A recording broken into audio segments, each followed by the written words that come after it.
Good morning students. आज हम BA part third के पेपर फर्स्ट जो कि है मनी बैंकिंग एंड फाइनेंस का आज का हमारा टॉपिक है मुद्रा का अर्थ, प्रकृति एवं कार्य। तो आज हम अध्ययन करेंगे केवल मुद्रा का अर्थ और प्रकृति का। अब जैसे कि मुद्रा हमारे आर्थिक जीवन का क्या है, एक अविभाज्य और आवश्यक अंग है, क्योंकि हम उसकी प्रकृति, कार्य एवं महत्व से भलीभांति परिचित हैं। जैसा कि मार्शल ने कहा था कि मुद्रा वह धुरी है, क्या मुद्रा वह धुरी है जिसके चारों ओर क्या लगाता है, अर्थतंत्र चक्कर काटता है।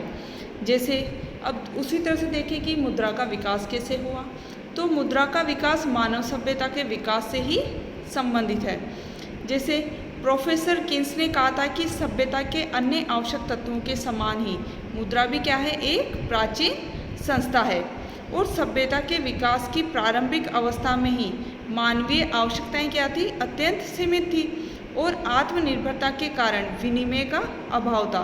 पर जैसे जैसे सभ्यता का विकास हुआ वैसे वैसे ही क्या हुआ, आवश्यकताओं में वृद्धि से विनिमय आवश्यक समझा जाने लगा। इसीलिए वस्तु विनिमय युग की शुरुआत हुई। सबसे प्रारंभ में वस्तु विनिमय से मानव को अधिकतम संतुष्टि, उत्पादन में कुशलता, पारस्परिक सद्भावना में वृद्धि आदि के लाभ मिले, लेकिन साथ ही उन्हें कई प्रॉब्लम भी फेस करनी पड़ी। जैसे वस्तु विनिमय में दोहरे सहयोग का अभाव, सामान्य मूल्य मापक की अनुपस्थिति, वस्तु की अविभाज्यता, संचय शक्ति का अभाव, भविष्य में भुगतान की कठिनाई तथा मूल्य हस्तांतरण की समस्या। एक ऐसे माध्यम की खोज की जाने लगी जिससे वस्तु विनिमय की इन समस्याओं से छुटकारा मिल सके। और इन समस्याओं से छुटकारा पाने के लिए मानव ने क्या किया, जैसा कि हम सभी जानते हैं कि आवश्यकता किसकी जननी है, आविष्कार की जननी है। तो मानव ने धीरे धीरे क्या किया, मुद्रा के आविष्कार को जन्म दिया। तो अब हम सबसे पहले जानेंगे मुद्रा का अर्थ। मुद्रा अंग्रेजी भाषा के मनी शब्द का क्या है, हिंदी रूपांतर है, पर मनी शब्द की उत्पत्ति लैटिन भाषा के मोनेटा शब्द से हुई है, जो रोम की देवी जूनो का प्रारंभिक नाम था। और दूसरी विचारधारा के अनुसार मुद्रा शब्द की उत्पत्ति लैटिन भाषा के पेक्यूनिया शब्द से मानी गई है, जिसका संबंध किससे है, पुकस अर्थात पशुधन से है। इसीलिए पशु चूंकि पशु युग में मुद्रा के रूप में विनिमय के माध्यम थे, इसीलिए अर्थशास्त्र के अन्य क्षेत्रों के समान मुद्रा की भी क्या है, एक सर्वमान्य परिभाषा देना कठिन है। इसीलिए मुद्रा की भी अनेक परिभाषाएं दी गई है। अब मुद्रा की परिभाषाएं हम यहाँ पर दो प्रकार से अध्ययन करेंगे, एक तो विचारधारा के अनुसार और दूसरा प्रकृति के अनुसार। विचारधारा के अनुसार मुद्रा को तीन भागों में विभाजित किया गया है, संकुचित दृष्टिकोण के अकॉर्डिंग, विस्तृत दृष्टिकोण के अकॉर्डिंग और आधुनिक दृष्टिकोण के अकॉर्डिंग। और प्रकृति के अनुसार भी मुद्रा को कितने परिभाषाएं दी गई है, वैधानिक परिभाषाएं, वर्णनात्मक परिभाषाएं और थर्ड सामान्य स्वीकृति पर आधारित परिभाषाएं। तो सबसे पहले हम देखते हैं विचारधारा के अनुसार परिभाषाएं किसकी, मुद्रा की। अब इसमें फर्स्ट है संकुचित दृष्टिकोण। तो संकुचित दृष्टिकोण की परिभाषा जैसे कि प्रोफेसर रॉबर्टसन ने कहा कि मुद्रा एक ऐसी वस्तु है जो अन्य वस्तुओं के मूल्य के भुगतान में अथवा व्यावसायिक दायित्वों को निपटाने में विस्तृत रूप से स्वीकार की जाती है। अब प्रोफेसर रॉबर्ट ने क्या कहा है कि केवल धात्विक मुद्रा को ही मुद्रा की श्रेणी में सम्मिलित किया, जिससे मुद्रा के क्षेत्र को आवश्यकता से अधिक संकुचित कर दिया। नेक्स्ट है विस्तृत दृष्टिकोण। विस्तृत दृष्टिकोण के अनुसार जैसे प्रोफेसर हार्टले विदर्स ने कहा है कि मुद्रा वह है जो मुद्रा का कार्य करे। इसी प्रकार से प्रोफेसर कोल थे, उन्होंने कहा है कि मुद्रा केवल क्या है, क्रय शक्ति है, जो केवल क्या करती है, जो वस्तुएं खरीदती है। इस प्रकार से जो मुद्रा के कार्य करे अथवा धात्विक मुद्रा, पत्र मुद्रा और शाक मुद्रा सभी क्या है, मुद्रा है। इससे मुद्रा का क्षेत्र आवश्यकता से अधिक विस्तृत हो जाता है। नेक्स्ट है आधुनिक दृष्टिकोण के अनुसार। इस दृष्टिकोण में हम प्रोफेसर एली, प्रोफेसर मार्शल तथा किन्स को सम्मिलित करते हैं, जिन्होंने संकुचित एवं व्यापकता में मध्यम दृष्टिकोण अपनाया है। इनके अनुसार क्या है, मुद्रा के अंतर्गत धात्विक और कागजी मुद्रा दोनों आती है और साख मुद्रा को मुद्रा नहीं माना गया है। अब जैसे कि एली ने कहा है कि मुद्रा कोई भी वह वस्तु है जो विनिमय के माध्यम के रूप में स्वतंत्रता पूर्वक हस्तांतरित होती है तथा सामान्यतः ऋणों के अंतिम भुगतान में ग्रहण की जाती है।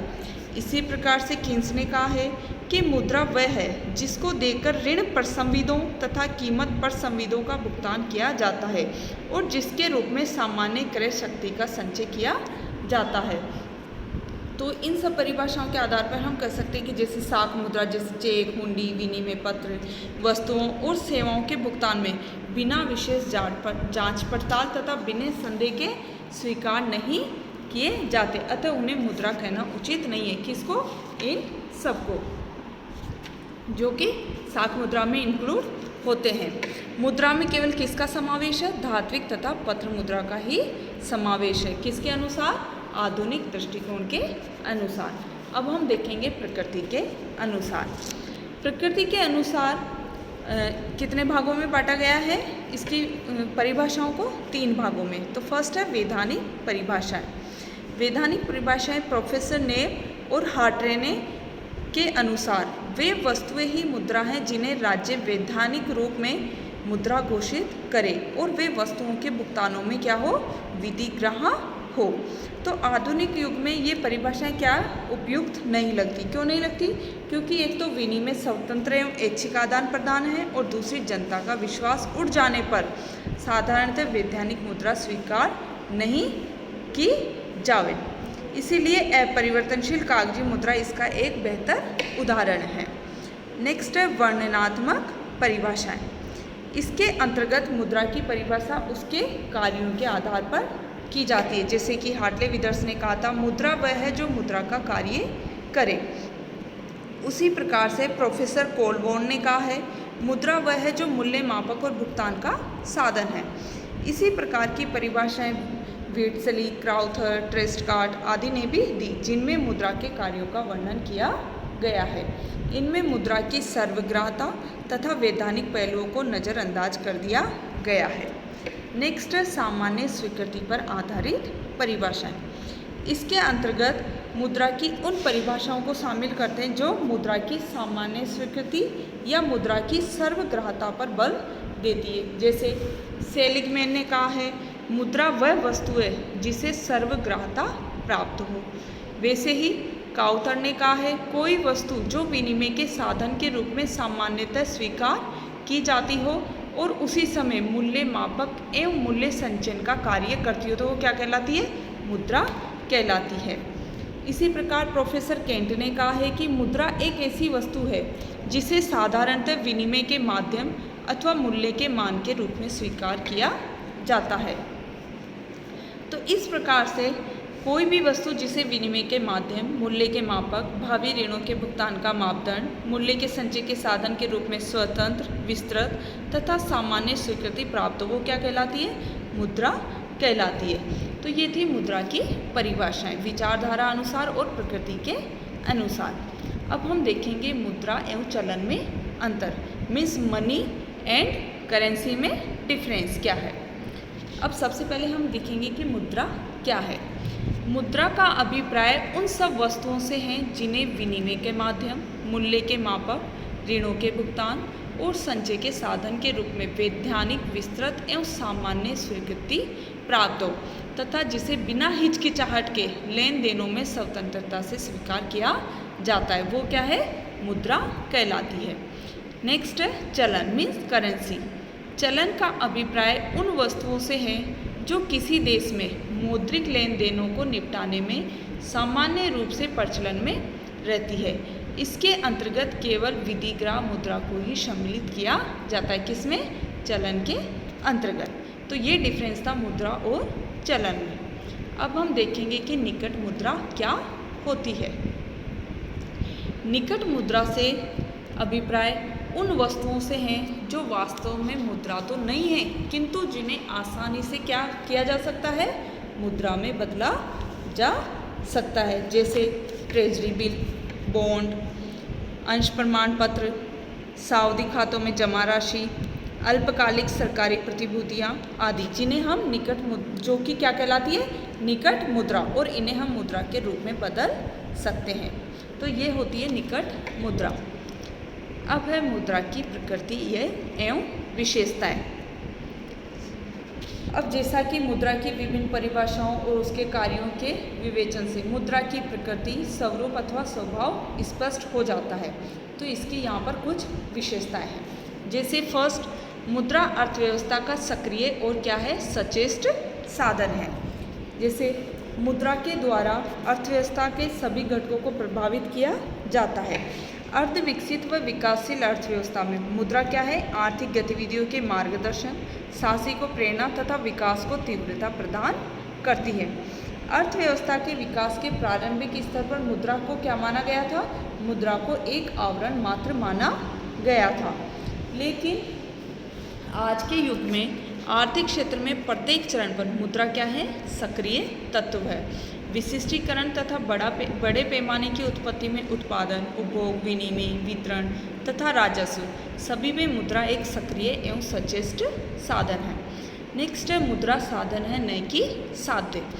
अब मुद्रा जैसे आज अपने आप में कोई महत्व नहीं है मुद्रा का, तो बल्कि मुद्रा का महत्व एक ऐसे साधन के रूप में जिससे हम अपनी आवश्यकताओं की वस्तुएं और सेवाएं खरीद सकते हैं।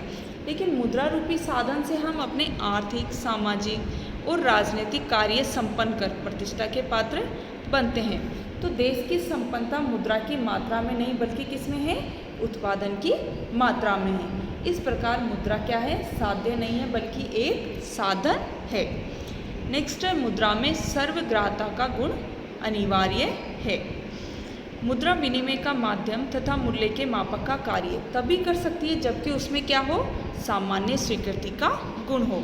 और ये सामान्य स्वीकृति का गुण वस्तु की प्रकृति या वैधानिकता पर आधारित न रहकर किस पे रहना चाहिए, जनता के विश्वास पर आधारित होना चाहिए। नेक्स्ट है मुद्रा तरल संपत्ति है। मुद्रा का स्वभाव क्या है, तरलता का है, जिसके द्वारा हर समय किसी भी वस्तु या सेवा का क्रय संभव होता है। जैसे भूमि, मकान, मशीन आदि संपत्तियों को तरल बनाने के लिए पहले उन्हें क्या करना पड़ेगा, बेचना पड़ेगा। पर मुद्रा से अन्य साधन एवं सेवाएं सीधे ही बिना समय को व्यर्थ किए हुए क्रय किए जा सकते हैं। तो मुद्रा क्या है, एक तरल संपत्ति है। नेक्स्ट है मुद्रा उत्पादन तथा वितरण में सहायक है। जैसे कि मुद्रा स्वयं कोई उत्पादन नहीं करती है बल्कि ये तो क्या है, उत्पत्ति तथा विनिमय को क्या बनाती है, सरलतापूर्वक चलाने में सहायक होती है। जैसे उत्पादन में कच्चे माल, शक्ति के साधन, परिवहन आदि सेवाओं का भुगतान, श्रमिकों की मजदूरी का निर्धारण, पूंजी की मात्रा तथा ब्याज निर्धारण एवं भुगतान और उत्पादित माल का मूल्य निर्धारण सब मुद्रा के रूप में होता है। इसीलिए आधुनिक युग में बड़े पैमाने की उत्पत्ति और वितरण का कार्य बिना मुद्रा की सहायता के संभव नहीं है।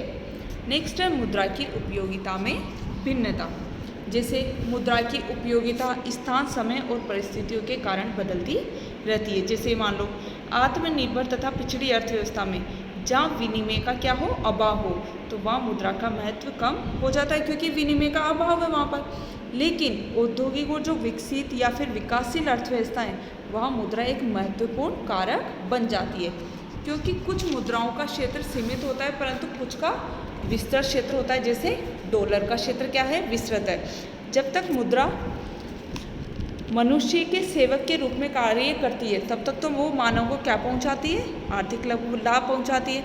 पर जैसे ही मुद्रा सेवक न रहकर क्या बन जाती है, स्वामी बन जाती है, तो वो मानवीय दुखों का कारण हो जाता है। नेक्स्ट है मुद्रा का सरकार द्वारा नियमन एवं नियंत्रण। मुद्रा आधुनिक युग में मानव के सामाजिक, राजनीतिक और आर्थिक जीवन को बहुत ज़्यादा प्रभावित करती है। जैसे एक लोक कल्याणकारी राज्य पर मुद्रा के प्रचलन, नियमन और नियंत्रण का उत्तरदायित्व आ जाता है। इसीलिए मौद्रिक नीति के निर्धारण, संचालन और समयानुकूल परिवर्तन राज्य का महत्वपूर्ण कार्य बन गया है। तो राज्य केंद्रीय बैंक के माध्यम से साख और मुद्रा की व्यवस्था में हस्तक्षेप करता है। तो इस प्रकार से ये थे मुद्रा की प्रकृति या और विशेषताएं। Thank you.